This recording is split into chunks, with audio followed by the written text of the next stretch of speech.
Ciao ragazzi, io sono Andrea, sono uno degli autori principali di Medieval Racconti dall'Europa. Finalmente sono riuscito a mettere su questa piccola rubrica che si chiama Discussioni di gioco, con la quale vorrei cominciare a parlarvi del gioco, a darvi più informazioni, magari anche a colmare eventuali dubbi che possiate avere. L'intento generale è anche quello di aprire una linea comunicativa con voi più diretta e quindi riuscire a spiegare in maniera più chiara i concetti che riguardano questo nuovo setting che stiamo per produrre. In questo primo episodio, credo anche breve episodio, vorrei parlarvi di quelle che sono le caratteristiche principali del gioco e una serie di informazioni generali. Ad esempio, che cos'è il gioco, appunto, che cos'è Medieval, perché abbiamo scelto la quinta edizione come sistema. Vorrei parlarvi della campagna Kickstarter che abbiamo avuto nel 2019. Per chi non lo sapesse, questo è un gioco in produzione già da qualche anno e abbiamo già avuto una prima campagna Kickstarter di cui vorrei parlarvi. Vorrei darvi una serie di informazioni sulle tempistiche, quindi quando il gioco sarà pronto e altre cose di questo tipo. E quindi che cos'è Medieval o Medieval in inglese? Medieval è un nuovo setting per Dungeons and Dragons quinta edizione, prodotto in italiano e in inglese da questo nostro piccolo team di sviluppo che prende il nome di Tales for Gamers e in accordo con l'OGL della Wizard of the Coast. La cover che vedete è temporanea ed è in realtà relativa alla vecchia campagna Kickstarter, una nuova cover in produzione e mi piacerebbe farvela vedere il più presto possibile. Si tratta di un setting profondamente realistico, un gioco di ruolo che vuole portare al tavolo da gioco il realismo. È un setting anche low magic e quindi in realtà la magia e tutto quello che è sovrannaturale è inteso principalmente come un inganno e una suggestione. Mi piacerebbe parlarvi anche di questo magari in un altro episodio.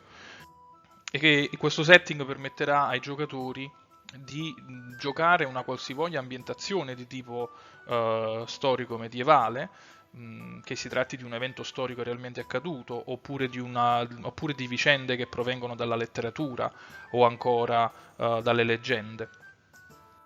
Tutto questo tramite il regolamento della quinta edizione, già conosciuto e molto semplice, con piccole revisioni di cui vi parlerò.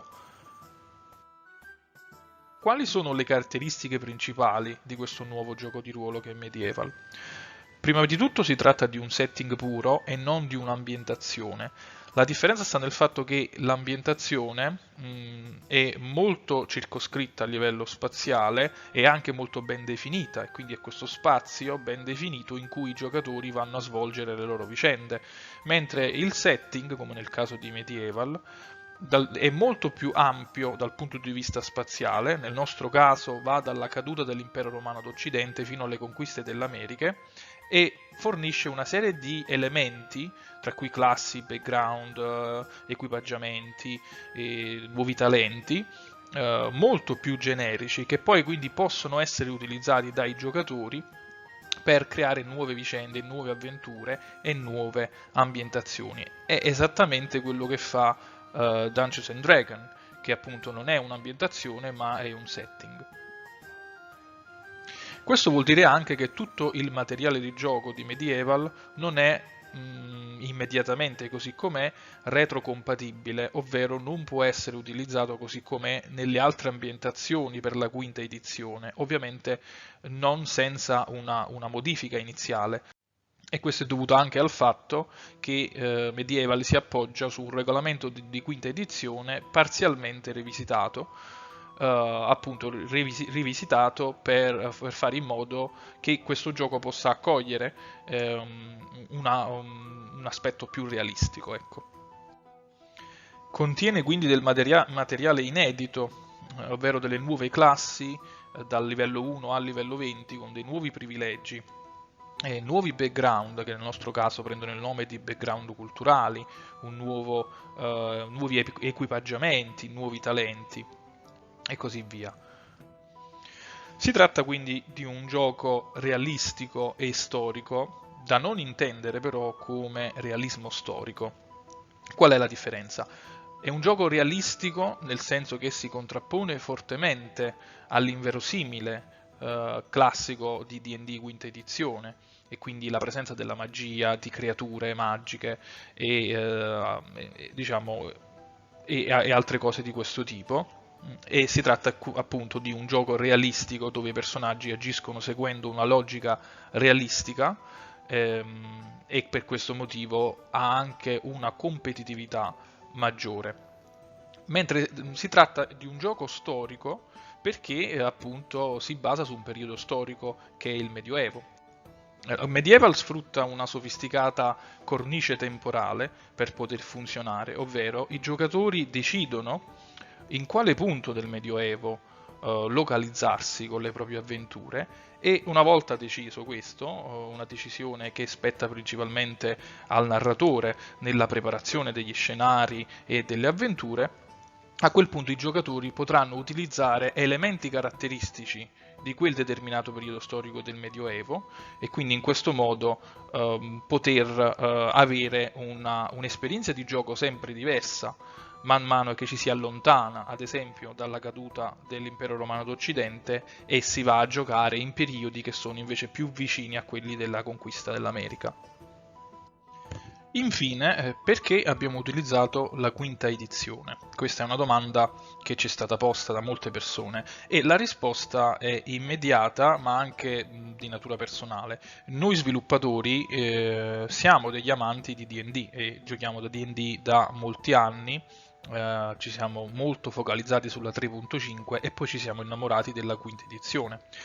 Quando giochiamo a D&D, almeno io personalmente, vado sempre a ricercare degli elementi di realismo e ho una certa esigenza nell'esplorare elementi più realistici.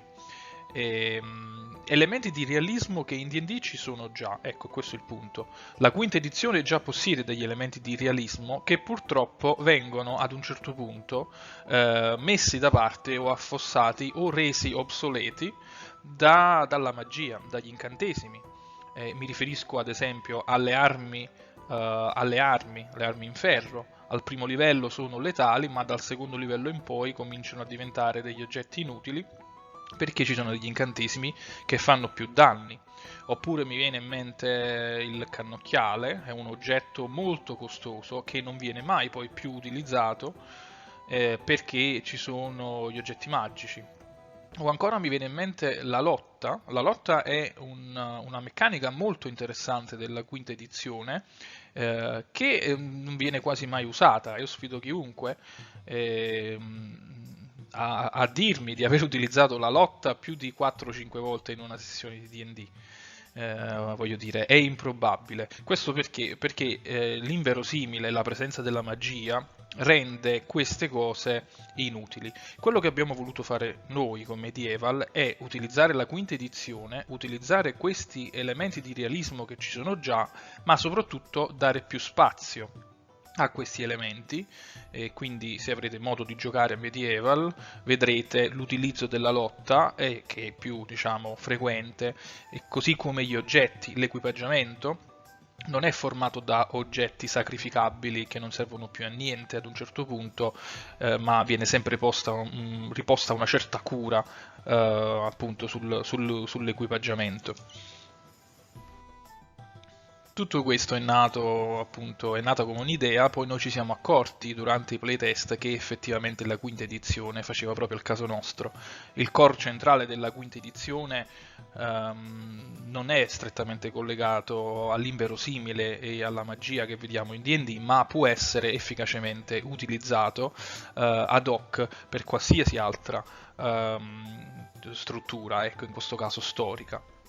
E quindi noi nei playtest ci siamo accorti che funziona e funziona anche bene, e quindi abbiamo deciso di proseguire. Questa è la ragione per cui abbiamo scelto la quinta edizione. Tra la fine del 2019 e l'inizio del 2020 c'è stata una prima campagna Kickstarter per finanziare Medieval, una campagna che non è riuscita a raggiungere il goal, come vedete, ma che comunque ha riscosso un certo successo, con circa 155 backers e quasi 8.000 euro raccolti.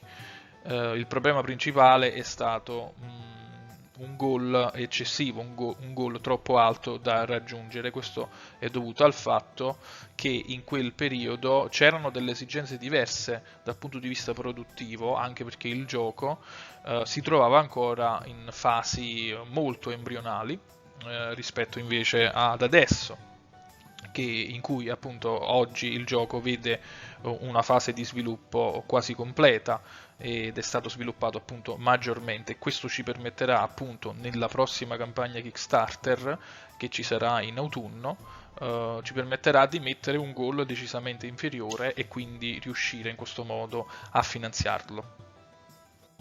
Si conclude qui questo breve primo episodio di discussioni di gioco. Fateci sapere cosa ne pensate, se avete dubbi, se avete altre domande e soprattutto cosa vi piacerebbe vedere nel prossimo episodio, cosa volete sentirvi dire riguardo a Medieval. Seguiteci anche sui canali principali e non dimenticate di iscrivervi al canale YouTube dedicato e soprattutto anche al gruppo di discussione correlato su Facebook. Vi lascio inoltre con un piccolo annuncio che riguarda quello che è in cantiere e quello su cui stiamo lavorando in questo periodo, e riguarda un nuovo supplemento al Quick Start. Vi ricordo che potete scaricare, visionare e giocare il Quick Start al link in descrizione. Il supplemento si chiama Guida all'esoterismo, verrà appunto rilasciato gratuitamente in italiano e in inglese in estate, e aggiungerà all'esperienza di gioco del Quick Start anche la possibilità di utilizzare il sovrannaturale all'interno del gioco. Include quindi la classe dell'arcanista dal livello 1 al livello 20, nuove meccaniche per gestire il sovrannaturale e la suggestione, e anche una mini quest collegata all'avventura del Quick Start che riguarderà appunto il sovrannaturale. Io vi lascio e ci vediamo prossimamente. Ciao!